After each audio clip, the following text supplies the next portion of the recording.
নমস্কার বন্ধুরা, চলে এসেছি একটা নতুন মিনি ব্লগ নিয়ে। এই দিন ছিল আমাদের মিঠাই রানীর ষষ্ঠী পুজো।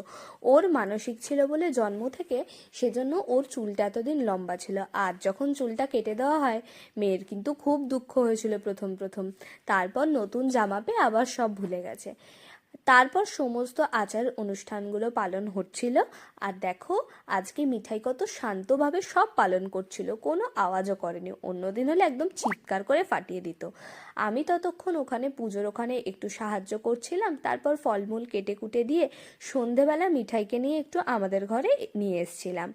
মিঠাইয়ের জন্য ছোটু আর তন্নি নিয়ে এসেছিল এই দুটো পেস্ট্রি আর এটা ওটা চকলেট খাবার দাবার। পেস্ট্রি খেতেও বরাবরই খুব ভালোবাসে, তাই দেখেই আনন্দ শুরু করে দিয়েছিল। আমি ওকে একটু খাইয়ে দিয়ে তারপরে ওর গিফটগুলো ও সব নিজে নিজেই খুলে নিচ্ছিল। দেখতে দেখতে আমাদের মিঠাই কত বড় হয়ে গেছে। তোমরা সবাই ওর প্রতি শুভকামনা জানিও।